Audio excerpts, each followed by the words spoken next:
안녕하세요. 저는 이제 함영원학원에서 이제 중대국어를 담당하고 있는 이경림 강사라고 합니다. 만나서 반갑습니다, 어머님들. 저는 이제 중대국어에 대해서 설명을 드릴 건데 저도 짧게 제 소개를 먼저 하고 시작을 할게요.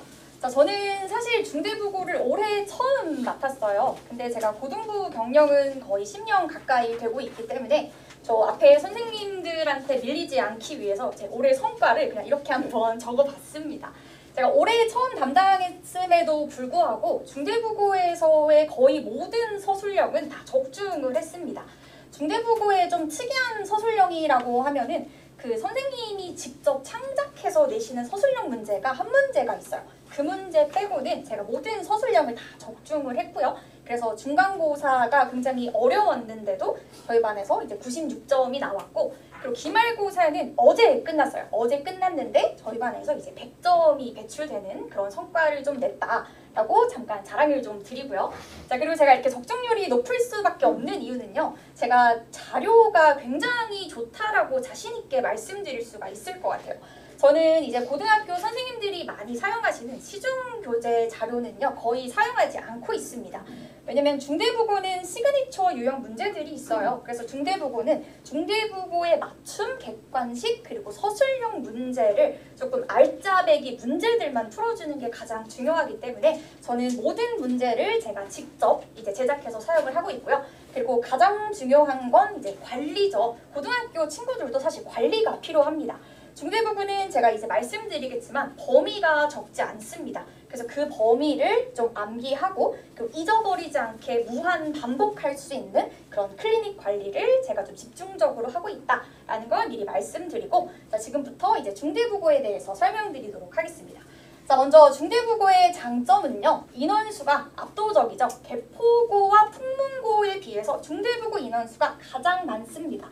자, 이렇게 중간고사의 응시 인원이 359명이고요. 1등급으로 환산하면 한 35명 정도가 이제 1등급이다라고 보시면 될 것 같아요. 거기다가 중대국어 등급 컷도 낮습니다.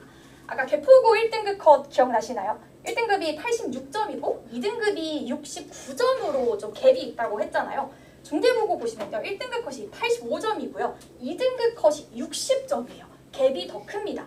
3등급은 37점이에요. 컷이 굉장히 크죠. 좀 올해만의 특징이기도 한데요. 올해는 조금 잘하는 친구들이 조금 적고 조금 중간 친구들이 많이 입학했다고 해요. 그래서 1등급 컷이 그렇게까지 극악 난이도의 시험은 아니었는데 컷이 좀 낮았어요. 그리고 이건 영어뿐만이 아니고 다른 과목 1등급 컷도 높지 않아요. 중대국어는 수학이 상대적으로 어렵기 때문에 수학이 중간고사 기준으로는 가장 낮은 83점이 1등급 컷이었고요. 그리고 국어는 되게 쉬웠다고 그랬는데 1등급 컷이 93점이었어요. 상대적으로 낮습니다. 그리고 통사, 통과도 1등급 컷이 다 80점대이기 때문에 조금 내가 기본기는 있는데 좀 극상위권이 아니다. 그럼 중대국어가 조금 알맞은 선택지가 될 수 있다는 거를 조금 유념해 주시면 좋을 것 같아요. 자, 그리고 이제 세 번째 장점은요. 자, 중대국어도 이 동네의 다른 학교와 마찬가지로 내신과 수능 공부를 병행할 수 있는 학교라고 보시면 돼요. 특히 영어 같은 경우에는 중대국어에서 사용하는 부교재가 고2 모의고사 수준의 부교재를 사용을 하고 있어요. 그래서 시험 범위를 공부할 때마다 고1 모의고사와 고2 모의고사의 두 개를 같이 공부하기 때문에 영어 실력이 좀 자연스럽게 향상될 수 있는 시험 범위다. 그리고 중대국어만의 특징은 단어장이 수행평가에 들어갑니다. 자, 워드마스터 2000이라는 단어장을 올해 수행평가로 사용하고 계시는데 15강 정도, 한 600개 정도 단어가 이번에 이제 6월에 수행평가로 들어갔었어요. 시험을 볼 때. 이 단어장의 장점은 뭐냐면 보통 단어장이 없는 학교들은 시험 범위만 공부하느라 단어 양이 느는데 한계가 있어요. 근데 단어장이 있는 학교들은 시험을 준비하면서도 단어 양을 늘릴 수 있는 영어 공부에 가장 필요한 단어 실력을 향상할 수 있는 가장 큰 장점이 있는 학교다. 이렇게 보시면 좋을 것 같아요.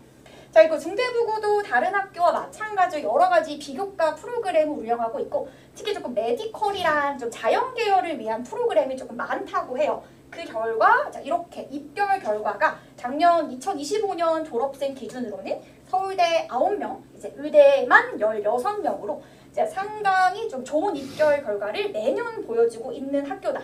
그래서 이제 입결 결과는 점점 좋아지고 있는 학교다. 그래서 매력적인 학교다라고 보시면 좋을 것 같습니다. 자, 그럼 이제 중대부고의 시험의 특징이 어떤지를 이제 본격적으로 설명해 드릴 텐데요. 일단 중대부고는 출제 범위가 굉장히 많습니다. 그리고 중대부고만의 특징은요, 듣기가 들어갑니다. 중대부고는 객관식이 25문제고 서술형이 7문제, 32문제로 항상 고정이 되어 있는데 그 중에서 5문제가 듣기 문제예요. 근데 듣기는 출제 범위는 없습니다. 출제 범위는 없고요. 고1 모의고사 난이도의 듣기가 그냥 랜덤으로 나오는데 난이도는 어렵지 않기 때문에 이 5문제는 그냥 기본으로 깔고 가는 문제다라고 보시면 되고 나머지 27개 문제가 이제 교과서, 부교재, 모의고사에서 출제가 되는데요. 교과서는 기본적으로 2과씩 들어갑니다. 근데 시험 문제에서 교과서의 비중은 3문제에서 한 4문제 정도로 많지는 않은데 문제는 교과서가 서술형 문제에도 출제가 되기 때문에 무시할 수가 없어요. 다른 학교와는 다르게 교과서도 좀 꼼꼼히 공부해야 되는 학교고요. 그리고 부교재가 메인이라고 보시면 돼요. 중대부고는 수특 라이트라는 좀 이름에서도 알 수 있듯이 수능 특강보다는 조금 쉬운 고1 모의고사 수준의 부교재를 매년 사용하고 계십니다. 이게 몇 년 동안 바뀌지 않고 있어요. 근데 너무 오랫동안 사용하고 있기 때문에 내년에는 조금 바뀔 수도 있다는 점을 참고를 해주시면 좋을 것 같고 자, 부교재에서 많은 지문이 들어가요. 이번 1학기 중간고사에는 26개 지문이 들어갔고 기말고사에는 22개 지문이 들어갔는데 사실 26개 지문에서 4지문은 뭐 글의 목적이 2문제, 신경이 2문제, 좀 공부를 조금 비중을 낮게 해주는 지문이기 때문에 평균적으로 한 22개 정도 들어간다고 보시면 될 것 같습니다. 그리고 마지막으로 중대부고는 당해 실시한 모의고사가 항상 들어가는데 이번 중간고사에는 올해 3월에 봤던 모의고사가 그리고 기말고사는 올해 6월에 봤던 모의고사가 각각 17개씩 들어갔어요. 그리고 문제는 이 모의고사는 학교에서 수업을 해주시지 않습니다. 그냥 모의고사 시험 보고 시험 범위에 들어가 공부해 이게 끝이에요. 근데 모의고사가 출제 비중이 높아요. 객관식의 부교재랑 모의고사 비중이 거의 반반 정도로 출제가 되고 중대부고는 이따 설명을 드리겠지만 변형이 굉장히 많은 학교예요. 모의고사 지문도 변형해서 나오기 때문에 좀 어쩔 수 없이 학원의 도움을 받아야 되는 부분이 중대부고 시험에서도 존재한다. 이렇게 보시면 될 것 같아요. 자, 이제 정리하자면 이제 교과서가 2개가 들어가고 고1, 고2 모의고사가 한 40개에서 45개 정도 이렇게 많은 범위가 들어가는데 이거를 그러면 통으로 다 외워야 되냐? 아니면 외울 수는 있냐라고 궁금해하실 것 같아요. 자, 결론부터 말씀을 드리면 중대부고는 통암기가 필요 없습니다. 자, 왜 그러냐면요. 중대부고는 본문 변형이 정말 굉장히 많습니다. 자, 객관식과 서술형 주관식 가릴 거 없이요. 많은 문제들이 변형이 돼서 나오기 때문에 통암기보다는 동반이어 암기와 글의 흐름 파악이 더 중요한 학교예요. 자, 그리고 객관식에서 변형 문제가 많다 보니까 이번 1학기 중간고사는 객관식 난이도가 굉장히 높았어요. 제가 이따 문제를 보여드리겠지만 문장 단위로 변형을 하시기 때문에 1학년에서 객관식 만점자가 전교생에서 3명밖에 안 나올 정도로 조금 난이도가 높은 시험이었고요. 그리고 통암기가 필요가 없는 두 번째 이유가 뭐냐면 서술형도 암기로 커버할 수 없는 서술형들이 다수 출제가 됩니다. 물론 모든 서술형이 다 변형돼서 나오는 건 아니에요. 그래서 암기를 하면 풀 수 있는 서술형 문제가 존재를 하는데 서술형 문제 중에서는 본문이 변형돼서 나오는 서술형 이걸로 이제 1, 2등급이 갈린다라고 보시면 될 것 같고 아까 훈문고 설명에서 들었듯이 요약문 문제가 중대부고에서 출제가 됩니다. 요약문 문제와 주제문 쓰기 문제 등 암기로 커버할 수 없는 영역이기 때문에 암기보다는 기본기가 조금 더 중요한 게 중대부고 서술형이다라고 보시면 돼요. 자, 그리고 제가 아까 살짝 말씀드렸지만 중대부고만의 시그니처 이제 어디에서도 보지 못했던 선생님이 직접 창작하신 서술형 문제들이 출제가 되는데 이 문제가 뭐냐면 이따 보여드리겠지만 중대부고는 꼬리 문제가 굉장히 많아요. 서술형 1번이 서답형 1-1, 1-2 이렇게 쪼개져 있습니다. 중간고사에서는 창작 서술형 이제 4번이었는데 4-1, 4-2, 4-3 세 문제로 이제 쪼개져 있었어요. 그래서 이거는 암기로 커버할 수 있는 영역이 아니고 문제가 쪼개져 있을 때는 학생들이 시간 압박이 굉장히 심해요. 중대국어가 아까 제가 7문제라고 말씀을 드렸잖아요. 근데 실제로 우리 학생들이 중간고사에서 풀어야 했던 서술형 문제는 12문제였고요. 기말고사는 선생님이 줄인다고 하셨는데도 10문제나 됐어요. 그래서 이 꼬리 문제와 이제 암기로 커버할 수 없는 부분 때문에 중대국어는 서술형 기본기가 그 어느 학교보다도 중요하다, 이렇게 보시면 될 것 같습니다. 자, 그러면 제가 어떤 식으로 변형이 나오는지를 시험지 보면서 설명을 드릴게요. 자, 이 슬라이드가 객관식 변형 문제의 슬라이드라고 보시면 됩니다. 자, 빨간색 글씨가 우리 학생들이 공부했던 원문이고요. 앞에 까만색 글씨가 학교에서 변형한 문장이에요. 보시면 알겠지만 그냥 다 변형을 하셨어요. 문장 단위로 변형을 하십니다. 특히 주목할 만한 점은 이 세 번째 문제인데요. 보통 순서 배열이라고 하면 그냥 학교에서 배운 지문을 가지고 순서만 살짝 섞어요. 그냥 딱히 공부를 안 해도 쉽게 맞출 수 있는 문제인데, 중대부고는 순서 배열 문제의 문장조차도 변형해버리기 때문에 글의 흐름을 제대로 파악하지 못하면, 혹은 이 문장을, 변형 문장을 제대로 해석할 수가 없으면 이 순서 배열 문제조차도 틀릴 수밖에 없다라고 보시면 될 것 같고, 자, 앞에 이 왼쪽에 있는 두 문제가 중대국어 시그니처 문제입니다. 중대국어는요, 동반이어 문제가 굉장히 많이 나와요. 특히 이제 이 두 번째, 여기에 있는 이 문제를 보시면 문맥상 어색한 부분이 있는 문장은, 자, 이걸 보통 학생들이 딱 보면 이거 수능에서 35번 문제, 무관한 문장 고르는 거 그거 쉬운 거잖아요. 선생님 해요. 근데 중대국어는 이 문장이 글의 흐름에서 벗어난 게 아니고 전부 다 맞는데 반이어 하나 껴있어요. 그거를 찾아야 돼요. 그러니까 다 맞는데 반이어가 껴있는 거. 자, 이거는 문제 답이 3번이었거든요. 왜냐면요, 더즌츠가 하나가 있어서 그래요.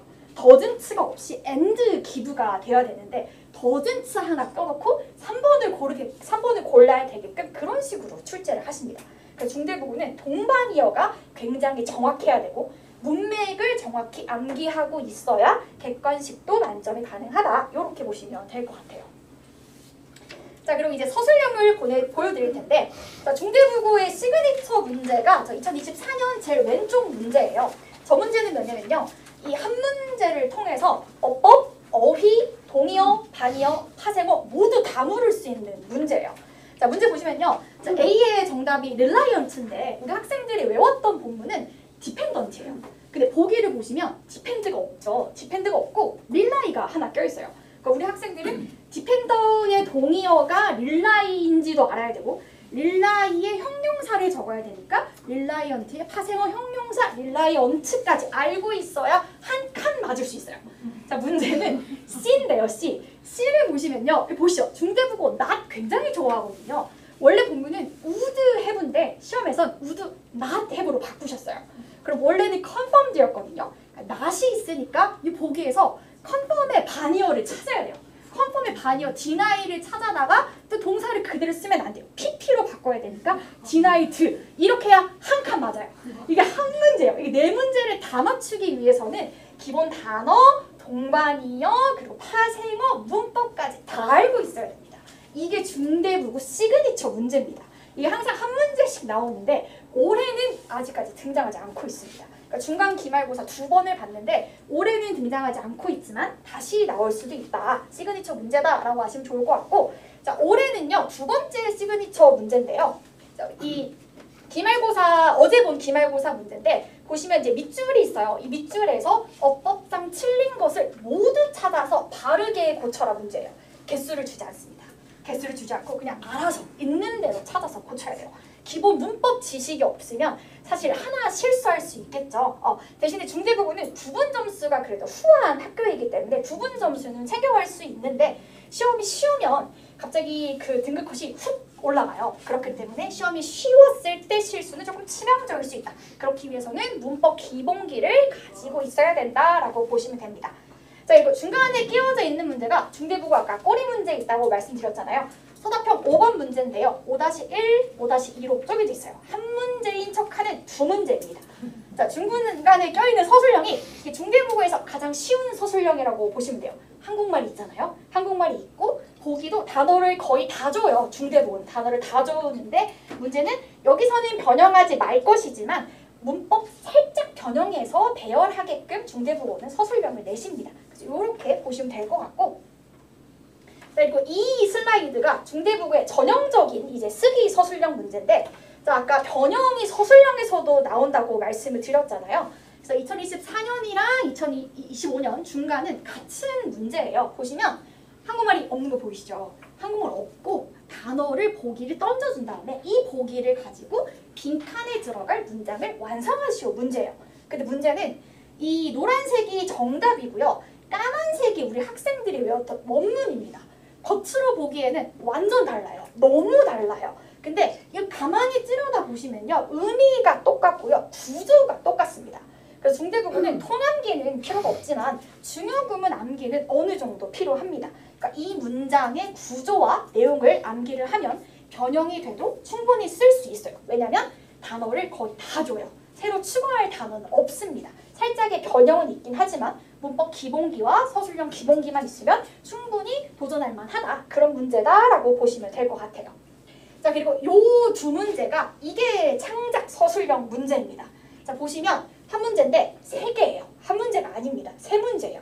실제로 여기에서 조금 오답이 많이 나오는 편이에요. 왜냐면 아무리 배열한다고 하더라도 서술형 기본기가 없는 친구들은 시간 안에 이걸 정확히 쓰기가 쉽지 않습니다.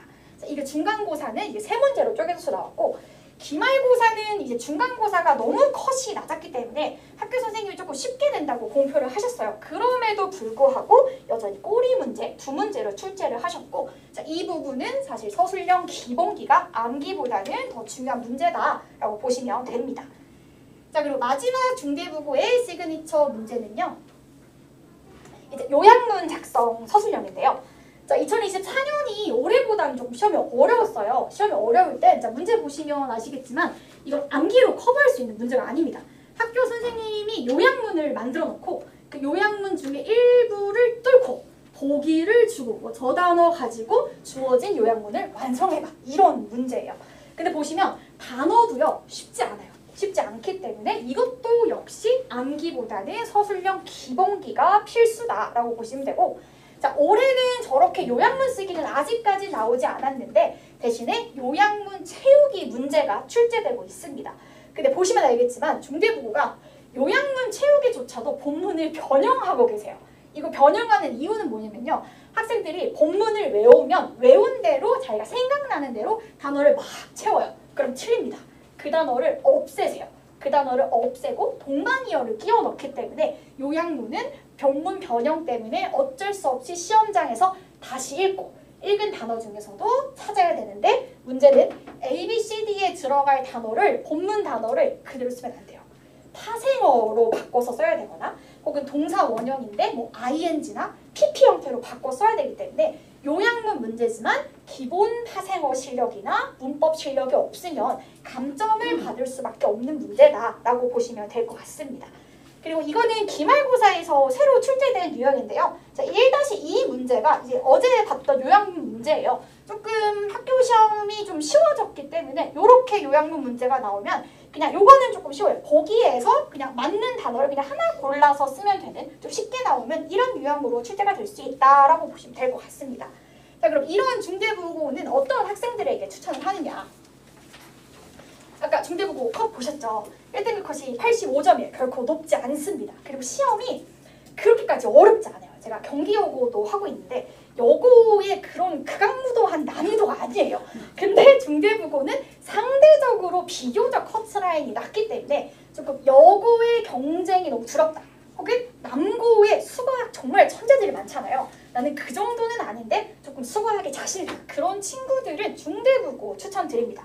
왜냐면 인원수도 많고 컷도 낮기 때문에 1등급을 비교적 그 학교 대비 수월하게 조금 가져갈 수 있다.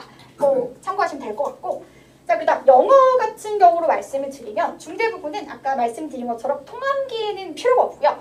그리고 다른 학교에서 많이 출제되는 추론 문제가 아직까지는 출제되고 있지 않습니다. 그래서 조금 암기와 독해는 약하지만 나는 문법 기본기가 있다. 그리고 단어도 동반이어 기본기가 있다. 그리고 서술형에도 나 좀 자신 있는 것 같아. 이런 친구들은 중대부고 시험 대비가 되게 수월할 거예요. 단어가 거의 배열식으로 나오기 때문에 시험 부담이 조금 적어지기 때문에 특히 서술형이랑 문법 기본기가 있는 친구들은 중대부고를 제가 강추드립니다. 자, 그리고 세 번째는 수학에 자신이 있는 학생인데요. 제가 이제 설명회를 준비하면서 학생들한테 물어봤어요. 자, 학교 시험을 2번 봤는데 제일 어려운 게 뭐야? 라고 하니까 다 수학이라고 합니다. 수학이 중간에도 어려웠는데 기말이 정말 어려웠대요. 그 중대국어는 다른 과목이 다 쉬워요. 국어도 쉬워요.